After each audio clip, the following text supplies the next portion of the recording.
সংসারে আমাদের জীবনে যখন কোনো সুখ বা দুঃখ আসে, তার জন্য আমরা কাউকে না কাউকে অবশ্যই দায়ী করে থাকি, তাই না? এই ব্যক্তি আমাদের সাথে এরকম কাজ করেছেন, তাই আমার সাথে এমন হলো। ওই ব্যক্তি যদি এমনটা না করতেন, তাহলে আজ আমি ওই স্থানে পৌঁছতে পারতাম। সবই আপনার দৃষ্টিভঙ্গির উপর নির্ভরশীল, আর যদি আপনার দৃষ্টিভঙ্গি এমন হয়, তাহলে তা অনুচিত। সত্যি কথা বলতে, এই সংসারে ভিন্ন ভিন্ন ধরনের মানুষ আছে। এটা আপনার উপর নির্ভর করছে কিভাবে তাদের স্বাগত জানাবেন। একবার ভাবুন, আমি আমার দুটো হাত সামনে নিয়ে এলাম, দুটো মুঠো খুলে দিলাম। দুই প্রকারের মানুষ আসবেন, কিছু না কিছু দিয়ে যাবেন। এই মুঠো যদি আমি বন্ধ করে দিই, তাহলে না কেউ আমাকে কিছু দিতে পারবে, না আমার কিছু যাবে আসবে। নিশ্চয়ই বুঝতে পারছেন এই দুই ধরনের ব্যক্তি কারা এবং তারা কি দিয়ে যান। আমি যদি নিজের মুঠো খুলে দিই, তাহলে কিছু ভালো মানুষ আসবেন, আমাকে আনন্দ, সন্তুষ্টি, জ্ঞান প্রদান করে যাবেন, ভালো অভিজ্ঞতা দিয়ে যাবেন। কোনো খারাপ ব্যক্তি যদি আসেন, তাহলে তিনিও খারাপ অভিজ্ঞতা দেবেন, যার থেকে আমি শিক্ষা লাভ করব। এই সব কিছু আমি লাভ করতে পারি। মুঠো যদি বন্ধ করে রাখি, তাহলে আমি কিছুই পাবো না। দেখুন, এই সংসারে প্রত্যেকের জীবনে এইরকম। প্রত্যেকের জীবনে সবকিছুই আছে, ভালো খারাপ দুই মানুষই আছে। ভালো অভিজ্ঞতা আছে, খারাপ অভিজ্ঞতা আছে। নির্ভর করছে আপনার উপর যে আপনি কি করবেন, এনাদের স্বাগত কিভাবে জানাবেন, কার থেকে কি বুঝবেন, কি শিখতে পারবেন, আর কোন দৃষ্টিভঙ্গি নিয়ে অগ্রসর হবেন। এটাই নির্ধারণ করবে যে আপনার জীবন কেমন হবে। আসুন আমার সাথে ভালোবেসে বলুন, রাধা রাধা। জীবনে যখন কোনো ব্যক্তি নিজের লক্ষ্য প্রাপ্তির জন্য নিরন্তর পরিশ্রম করতে থাকেন, চেষ্টা করতে থাকেন, তখন তিনি কষ্ট অনুভব করেন। কখনো শারীরিক কষ্ট, কখনো মানসিক কষ্ট। এবার উনি এটা ভাবতে থাকেন যে আমি কি উচিত করছি নাকি অনুচিত করছি। কারণ অন্যদিকে এমন একজন ব্যক্তিও আছেন যিনি একদমই পরিশ্রম, চেষ্টা করছেন না। তিনি মদিরা পান করেন, বিলাসিতায় জীবন কাটান, অলস প্রকৃতির হয়ে ওঠেন, নিদ্রাতে বিলীন হয়ে থাকেন আর ভাবেন যে তিনি সুখ লাভ করছেন। কিন্তু এরকম কেন হয়? কারণ যখন আমরা সৎ পথে থাকি, উচিত পথে চলি, লক্ষ্য প্রাপ্ত করার জন্য চেষ্টা করতে থাকি, তখন আমাদের ভেতরে থাকা নেতিবাচক শক্তি এবং পাপ এই দেহকে ত্যাগ করে দেয়। আর এই অনুভূতিটাই আমাদের দুঃখের অনুভূতি দেয়, কষ্ট দেয়। এবার সেখানে যদি আমরা কুপথে চলি, অনুচিত পথে চলতে থাকি, তাহলে আমাদের ভেতরে থাকা পুণ্য এবং ধনাত্মক শক্তি আমাদের দেহ ত্যাগ করে দেয়। আর এই অনুভূতির কারণেই আমরা সুখ অনুভব করি। কিন্তু কখনো ভাববেন যে এই সুখ বেশি সময় পর্যন্ত থাকে না। সেই জন্য সবসময় মনে রাখবেন, যদি আপনি জানেন যে এটাই আপনার লক্ষ্য, এটাই উচিত পথ, শুভ পথ, তাতে নিরন্তরভাবে এগিয়ে যেতে চেষ্টা করতে থাকুন। এই কষ্ট আপনাকে সুখের পরাকাষ্ঠায় কখন পৌঁছে দেবে তা আপনি জানতেই পারবেন না। আসুন আমার সাথে ভালোবেসে বলুন, রাধা রাধা। প্রত্যেক মানুষ নিজের জীবনে হীরক তথা হীরে এবং দর্পণ এই দুই দেখেছেন। এই দুই হলো সাদা এবং এরা দুজনেই আলোর প্রতিফলন ঘটায় এবং এরা দুজনেই উজ্জ্বল হয়ে ওঠে। আপনি হয়তো মনে মনে ভাবছেন যে এটা কি ধরনের তুলনা করছি। একটা হীরে তো রত্ন, তার মূল্য দর্পণের থেকে অনেক গুণ বেশি। কিন্তু হীরে থাকাতে দর্পণের মূল্য কিন্তু কোনো অংশে কমে যায় না, তাই না? মানুষ যখন হীরে নিজের হাতে নেয়, তখন সবার আগে কি খোঁজে? দর্পণ, যাতে তার মধ্যে দিয়ে দেখে সে বুঝতে পারে যে সেই হীরে আদৌ তার শোভাবর্ধন করছে কিনা, তাকে ভালো দেখাচ্ছে কিনা, প্রসাধনের জন্য সেটা ব্যবহার করা ঠিক হবে কিনা। অর্থাৎ হীরের উপস্থিতিতে দর্পণের গুরুত্ব কম হলো না। দর্পণের কারণে হীরের মূল্য বোঝা গেল। আমাদের জীবনেও ঠিক এরকমই ঘটে। আপনারা যদি সংসারে নিজের আশেপাশে দেখেন, এমন অনেক মানুষ দেখতে পাবেন যারা নিজেদের ক্ষেত্রে মহান স্থানে পৌঁছেছেন, নিপুণ এবং শ্রেষ্ঠ হয়েছেন। আর তাদের মধ্যে আপনার নিজের মনে হয় যেন আপনি হলেন দর্পণ। নিজেকে ছোট মনে করবেন না। আপনার মূল্য কম হচ্ছে না, আপনার নিজস্ব মূল্য আছে। আর যদি আপনার অস্তিত্ব না থাকে তাহলে ওনাদের অস্তিত্বের মূল্য সংসার বুঝতেই পারবে না। জীবনে সবসময় চেষ্টা করবেন যাতে আপনি আরো বেশি শ্রেষ্ঠ হয়ে উঠতে পারেন। আপনি নিজে যে স্থানে আছেন সেটাকে ছোট মনে করবেন না, তারও নিজস্ব একটা মূল্য আছে। যদি আপনি হিরে হয়ে থাকেন তাহলে অহংকার করবেন না, যদি আপনি দর্পণ হয়ে থাকেন তাহলে নিজেকে ছোট মনে করবেন না। আসুন আর আমার সাথে ভালোবেসে বলুন, রাধা রাধা। নমস্কার বন্ধুরা, কৃষ্ণপ্রিয়া 007 চ্যানেলটিতে সকলকে স্বাগত জানাচ্ছি। তোমরা যে শ্রীকৃষ্ণের বাণী ভিডিওগুলো পাচ্ছ, এগুলো তোমাদের কেমন লাগছে তোমরা আমাকে একটা ছোট্ট করে লাইক দিয়ে কমেন্ট শেয়ার করে আমাকে জানিও, এবং পাশে থাকা বেল আইকনটি তোমরা প্রেস করে দিও। নতুন নতুন সুন্দর সুন্দর ভিডিও পেতে তোমরা বেলটি প্রেস। তার সাথে ভয়েরও জন্ম হয়। ছোটবেলা থেকেই আমাদের মনে কোনো না কোনো প্রকারের ভয় থেকেই যায়। কেউ এই বিষয়ে ভয় পায় যে তার কোনো বস্তু তার থেকে দূরে চলে যাবে, কেউ এই বিষয়ে ভয় পায় যে আমি নিজেকে হারিয়ে ফেলব, কেউ এই ভেবে ভয় পায় যে আমার প্রিয়জনেরা তারা যেন আমার থেকে দূরে না চলে যায়, কেউ এই ভেবে ভয় পায় যে আমরা যেন পথ না হারিয়ে ফেলি, আদি ইত্যাদি। কিন্তু সত্যি কথা বলতে ভেবে দেখুন, এই ভয় বাস্তবে কি? শুধুই একটা মনস্থিতি, আর কিছুই নয়। যা কিছু আপনি জীবনে পেয়েছেন তা একদিন আপনাকে হারাতে হবে। এই জীবন হলো আপনারই, কিন্তু তাও একদিন সমাপ্ত হবে। তাই ভয় পেয়ে কি লাভ? এই ভয় শুধু আপনাকে জীবন যাপন করা থেকে বাধা দিচ্ছে, আর কিচ্ছু নয়। পথ হারিয়ে ফেললেই বুঝতে পারবেন যে নতুন পথ কিভাবে বানাতে হয়। কিছু মানুষকে জীবন থেকে হারালে তবেই আপনি বুঝবেন যে আপনার আপনজনকে। এই ভয়ের কারণে ভীত হয়ে থাকবেন না। এই তারা নক্ষত্র অন্ধকারের অভাবে গুরুত্ব হারায়। শিবকেও মহাদেব হওয়ার জন্য বিষপান করতে হয়েছিল। প্রত্যেক পরিস্থিতি, প্রত্যেক সাফল্য আপনার পরীক্ষা নেবে, তাতে উত্তীর্ণ হওয়া হলো আপনার কর্ম। যখনই আপনি ভয় পাবেন বা সংকটের সম্মুখীন হবেন, তখন সাহসের সাথে তার সম্মুখীন হন। মনে রাখবেন, যে সম্মুখীন হতে জানে সাফল্য তার সাথে সবসময় থাকে। আসুন আর আমার সাথে ভালোবেসে বলুন, রাধা রাধা। এই সংসারে সব থেকে বেশি কোমল বস্তু হলো রেশম। এই রেশম এতটাই কোমল হয় যে এর পুরো একটা থান শুধুমাত্র একটা হাতে ধরা সম্ভব। কখনো ভেবে দেখেছেন এই রেশম কিভাবে হয়? একটি কীট তার লালার দ্বারা উৎপন্ন হয়। এই কীট সেই রেশমকে পাক দিতে থাকে, পাক দিতেই থাকে, দিতেই থাকে, আর আস্তে আস্তে তার মধ্যেই জড়িয়ে পড়ে। শেষে ওর এই সুন্দর অমূল্য সৃষ্টি রেশমের এই সুতো, তার নির্মাণ কার্য পূর্ণ হয়। কিন্তু তাতেই ও নিজে বন্দী হয়ে যায়। নিজেরই মায়াজালের এই বন্দী গৃহে নিজেই ফেঁসে যায়। এবার এই সুতোকে ব্যবহারযোগ্য করে তোলার জন্য এই কীটগুলিকে এই কবচের সাথেই ফুটন্ত জলে ফেলে দেওয়া হয়।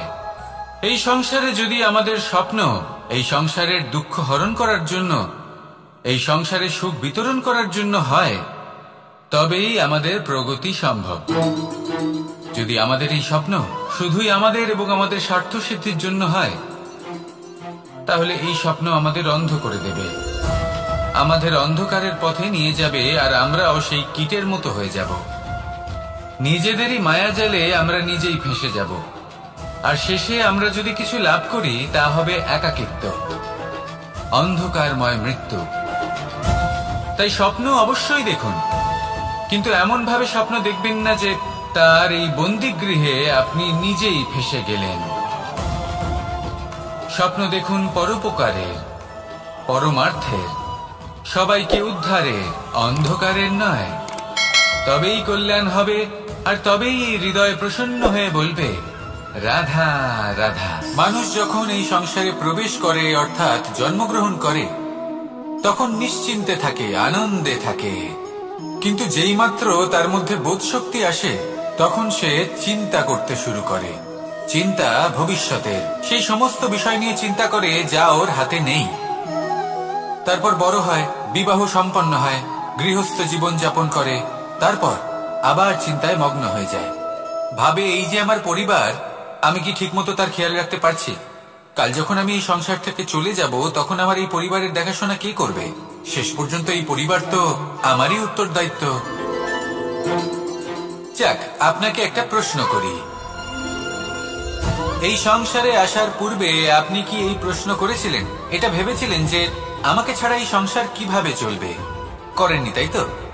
তাই আপনার এটা নিয়ে দুশ্চিন্তা করার প্রয়োজন নেই যে আপনি যখন এই সংসার ত্যাগ করে চলে যাবেন তখন কি হবে। আপনি যখন ছিলেন না তখনও এই সংসার চলছিল, আপনি যখন এই সংসার ত্যাগ করবেন তখনও এই সংসার চলতে থাকবে। যদি কোনো বিষয়ের প্রভাব থাকে তা হলো আপনার আজকের তথা বর্তমানের কর্ম, অর্থাৎ আজ আপনি কি করছেন, কার জন্য মঙ্গল করছেন, কাকে প্রেরণা দিচ্ছেন, কাকে সাহায্য করছেন, কোন উদাহরণ প্রস্তুত করছেন। আপনি এই সংসারে যে ছবি অঙ্কন করবেন সংসার সেটাই মনে রাখবে।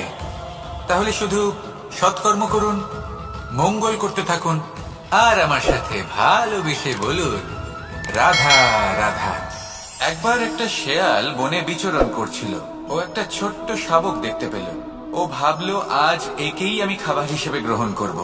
আশেপাশে দেখলো কেউ দেখছে না, তো কেউ ছিল না, আর সেই শাবকের ওপর আক্রমণ করল, যা হলো একটা ঘোর অপরাধ। বনের নিয়ম অনুসারে আপনি কখনোই শাবকের উপর আক্রমণ করতে পারেন না। তারপর এই খবরটা যখন রাজা সিংহ জানতে পারলেন, সভার আয়োজন করলেন। কিন্তু সেখানে শেয়াল বলল, আমি তো এরকম কিছু করিনি। কিন্তু যদি আপনি এরকম বলেন, কোনো প্রমাণ দিন, এর কোনো সাক্ষী আছে? তখন রাজা সিংহ পেঁচাকে ডেকে পাঠালেন, যে সেই মুহূর্তে বৃক্ষের শাখার ওপর বসেছিল, সে সব কিছু দেখেছিল। পেঁচা সব সত্যি কথা বলল, আর শেয়ালকে মৃত্যুদণ্ড দেয়া হলো। এবার এই কাহিনী আমি আপনাকে কেন শোনালাম? কারণ মানুষও কখনো কখনো এরকম কর্ম করেন যা শিয়াল করেছে।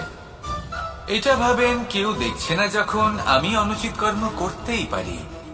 কিন্তু না, আপনি যাই করুন না কেন, কেউ না কেউ অবশ্যই তা দেখছে। কোনো ব্যক্তি না হলেও কোনো প্রাণী, না হলে কোনো যক্ষ বা দেব বা প্রেত। যদি এনারা কেউ না দেখেন, তাহলে ধরিত্রী মাতা দেখেন, যেখানে দাঁড়িয়ে আপনি সেই কর্ম করছেন, তাই না? তাই একটা কথা সবসময় মনে রাখবেন, কে দেখছেন কে দেখছেন না সেই বিষয়ে ভাবা ছেড়ে দিন। এটা খুব সহজ কথা। আপনি যদি উচিত কর্ম করেন, উচিত ফল পাবেন। যদি অনুচিত কর্ম করেন, তাহলে আপনি অনুচিত ফল অবশ্যই পাবেন। সেই জন্য উচিত পথে চলতে থাকুন, উচিত কর্ম করতে থাকুন, আর আমার সাথে ভালোবেসে বলুন রাধা রাধা। সুখ, দুঃখ এবং শক্তি, এই তিন হলো এই সংসারের ত্রিদেবের মতো। আমাদের জীবনে যা কিছু ঘটছে এই তিনটির ভিত্তির উপরেই হচ্ছে। আসলে এই সংসারের একটা নিয়ম আছে, যখনই আপনি কিছু লাভ করেন, এই সংসার আপনার পরীক্ষা নেয়। এটা জানার জন্য আপনার পরীক্ষা নেয় যে আপনি যা কিছুই লাভ করেছেন, আপনি কি আদৌ সেটার যোগ্য কিনা। ঠিক সেইভাবেই এই সুখ, দুঃখ এবং শক্তি আপনার পরীক্ষা নিয়ে থাকে। যখন সুখ আসে তখন সে আপনার পরীক্ষা নেয় যে আপনার মধ্যে অহংবোধ জাগ্রত হয়নি তো। যদি অহংবোধ চলে আসে তাহলে সুখ সেখানেই সঙ্গ ত্যাগ করে। দুঃখ আপনার ধৈর্যের পরীক্ষা নিতে থাকে, আর যদি আপনার মধ্যে ধৈর্য না থাকে তাহলে এটা আপনাকে আরো বেশি দুঃখের গভীর অন্ধকারে ঠেলে দেবে। সেখানে শক্তি পরীক্ষা নেয় আপনার বিনম্রতার। যদি আপনি বিনম্র না হন, তাহলে হয় এই শক্তি আপনার সঙ্গ ত্যাগ করবে, নয় এই শক্তি বিনম্রতার অভাবে আপনার পতনের কারণ হতে পারে। এই সংসারে যে কোনো ব্যক্তি যিনি এই পরীক্ষায় উত্তীর্ণ হয়ে থাকেন, এই জীবনে তিনি সাফল্য লাভ করেন। আসুন আমার সাথে ভালোবেসে বলুন রাধা রাধা। আমি মনুষ্য রূপে জন্ম নিয়েছি এবং সমস্ত কর্ম এই রূপেই করেছি, কিন্তু আশ্চর্যের বিষয় হলো যে আজও মানুষ আসেন এবং হাত জোড় করে প্রার্থনা করেন যেন আমি ওনাদের সহায়তা করি। আপনাদের একটা কথা বলতে চাই। আমি সকলকে সাহায্য করতে পারবো না, কিন্তু আমি শিক্ষা অবশ্যই দিতে পারবো, জ্ঞান প্রদান করতে পারবো। এমন কিছু জ্ঞান যার ভিত্তিতে মানুষ যা চাইবেন তাই লাভ করতে পারবেন, যদি সঠিক কর্ম করতে থাকেন। যখন কংসের অসুররা গোকুলে ধ্বংসলীলা চালাচ্ছিলেন, তখন আমি কারোর থেকে সাহায্য চাইনি। আমি দাঁড়িয়েছিলাম এবং আমি তার বিরোধিতা করেছিলাম। সবাই বলেন যে আমি ছোট্ট একটা আঙুলে গোবর্ধন পর্বত তুলেছিলাম, কিন্তু আমি কি ওখানে একা ছিলাম? কখনোই নয়। আমার সাথে অসংখ্য গোকুলবাসী, অসংখ্য বর্ষণাবাসী ছিলেন, নিজের হাতে একটা লাঠি নিয়ে। ওনাদের মনোবল, ওনাদের আশীর্বাদ আমার সাথে ছিল। মহাভারতে আমি শুধুই শিক্ষক ছিলাম, আমি শুধুই শিক্ষা দিয়েছি। লক্ষ্য সাধন করেছে অর্জুনই, যুদ্ধ করেছে অর্জুনই এবং জয়ীও হয়েছে অর্জুনই। আমি শুধুই শিক্ষা দিতে পারি। অবশেষে আপনাকে শুধু এটুকুই বুঝতে হবে যে ঈশ্বর সবকিছু করতে পারেন না, করতে হবে আপনাকে। ঈশ্বর আপনাকে আশীর্বাদ করতে পারেন, যে কাজ আপনি মন থেকে করবেন সেটা অবশ্যই পূরণ হবে। সেই জন্য নিজের লক্ষ্যের পথে এগোতে থাকুন। চেতনা, বিবেক এবং পরিশ্রমের দ্বারা আপনার যা যা স্বপ্ন আছে, যা লক্ষ্য আছে, আপনি অবশ্যই লাভ করবেন। আর এই মন সুপ্রসন্ন হয়ে বলবে, রাধা রাধা। ভোজন। এই সংসারে যেই হোক না কেন, কোনো মানুষ হোক, কোনো প্রাণী হোক, কোনো কীট হোক বা কোনো বনস্পতি হোক, প্রত্যেকের জন্য ভোজন অতি আবশ্যক। কারণ ভোজন থেকেই শক্তি পাওয়া যায়, আর সেই শক্তি দিয়েই সংসারের, আমাদের জীবনের সমস্ত কার্য করা যায়। এবার এমন এক ধরনের শক্তি হয় যা শীতের ঋতুতে সূর্য থেকে আমরা পেয়ে থাকি, আর আরেক ধরনের উত্তাপ হয় যা দিয়ে ভোজন রান্না করা হয়, সুস্বাদু নানান ধরনের ভোজন। এবার অত্যন্ত গুরুত্বপূর্ণ হলো যে ব্যক্তি সেই ভোজন বানাচ্ছেন তার মানসিক পরিস্থিতি, এবং সেই ব্যক্তি যিনি ভোজন গ্রহণ করছেন তার মানসিক অবস্থা। যখনই আপনি ভোজন বানাচ্ছেন তখন ভালোবাসার সাথে কাজটা করুন, ধন্যাত্মক ভাব নিয়ে, সৎ ভাবনার সাথে। কারণ আপনার এই মানসিক স্থিতি শক্তির আকারে সেই খাদ্যের সাথে মিলে মিশে যায়। আর যখনই আপনি ভোজন গ্রহণ করছেন তখন সদ্ভাবনার সাথে, প্রসন্নতার সাথে গ্রহণ করুন, ধন্যাত্মক ভাব নিয়ে। যদি আপনি প্রসন্নতার সাথে রান্না করেন, প্রসন্নতার সাথে খাদ্য গ্রহণ করেন, তাহলে আপনি প্রসন্নই থাকবেন, আর মন সুপ্রসন্ন হয়েই বলবে, রাধা রাধা। দীপাবলি আমাদের সবথেকে বড় উৎসব। শ্রীরাম রাবণকে পরাস্ত করে 14 বছরের বনবাস কাটিয়ে আবার অযোধ্যায় ফিরে এলেন অমাবস্যার রাত্রে। অযোধ্যায় সবাই খুব প্রসন্ন ছিলেন, খুবই উৎসাহিত ছিলেন। অযোধ্যায় সহস্র প্রদীপ প্রজ্বলিত করা হয়েছিল এই উৎসবে। একে আমরা দীপাবলি বলে থাকি। এবার এই বিষয়ে আমরা সকলে জানি। আপনি কি এটা জানেন যে শ্রীরাম বাস্তবে অমাবস্যার এক রাত আগেই অযোধ্যায় পৌঁছে গেছিলেন? সবার সামনে অমাবস্যার রাতে এসেছিলেন। এর কারণ কি? শ্রীরাম প্রমাণ করতে চেয়েছিলেন যে যে কোনো সময়, দিন হোক বা রাত, শুভ বা অশুভ হয় না। শুভ অশুভ কিছু থাকলে তা হলো মানুষের চিন্তা, তার ভাবনা, তার নির্বাচন আর তার কর্ম। নিজেই দেখে নিন, শ্রীরাম শুভ কাজ করে ফিরেছিলেন এবং অমাবস্যার মতো গভীর এক রাত্রিকেও দীপাবলিতে পরিবর্তিত করেছিলেন। এমনটাই যদি আমরা করতে পারি, তাহলে এমন কোন গৃহে যান যেখানে অসহায় ব্যক্তি রয়েছেন, যা অন্ধকারাচ্ছন্ন, আর সেখানে প্রকাশ প্রজ্বলিত করুন। প্রকাশ সহায়তার, প্রেরণার, আশার। যদি এমন কিছু আমরা করতে পারি তাহলে তাকে প্রকৃত অর্থে দীপাবলি বলা যেতে পারে। তাহলে নিজের পরিবারের সাথে দীপাবলি পালন করুন। আপনাদের শুভেচ্ছা জানাই। আসুন আর আমার সাথে ভালোবেসে বলুন, রাধা রাধা। এই শুকনো পাতাটিকে দেখুন, নিষ্প্রাণ হয়ে পড়েছে। কোনো একটা সময় এই পাতাটি একটা গাছের ডালে ছিল। সেই গাছ ওর লালন পালন করত। যখন যখন বাতাস বইত, এই পাতায় কম্পন দেখা দিত, মনকে প্রফুল্ল করে তুলত। কোনো একদিন এই পাতা গাছের ডাল থেকে ঝরে পড়ে গেল। নিঃসন্দেহে ও নিজের স্বাধীনতা পেল, কিন্তু আস্তে আস্তে শুকিয়ে গেল, নিষ্প্রাণ হয়ে গেল। দেখুন, আমি এই কথা বলছি না যে স্বাধীনতা অনুচিত, কখনোই না। কিন্তু যে কোনো পরিস্থিতিতে স্বাধীন হতে চাওয়া এটা নিশ্চিত রূপে অনুচিত। আমরা যদি আমাদের জীবনে পরিবারের গুরুত্ব ভেবে দেখি, তাহলে এই পরিবারে যতই মতভেদ থাকুক না কেন, যতই মনোমালিন্য থাকুক না কেন, যতই বিবাদ থাকুক না কেন, এই সব মিটিয়ে নেওয়া অত্যন্ত প্রয়োজনীয়। সেই সবকিছু সমাপ্ত করা অত্যন্ত প্রয়োজনীয়। কখনো এই পরিবারকে ভাঙতে দেবেন না, কখনো এই পরিবার থেকে দূরে চলে যাবেন না। এই পরিবার হলো আমাদের জীবনের একটা অমূল্য সম্পদ, অমূল্য এক আশ্রয়, যা এই সংসারে হয়তো কোথাও আপনি পাবেন না। তাই একে আগলে রাখুন। ভেবে নিন, আপনি পাতা আর আপনার পরিবার সেই গাছ। আসুন আমার সাথে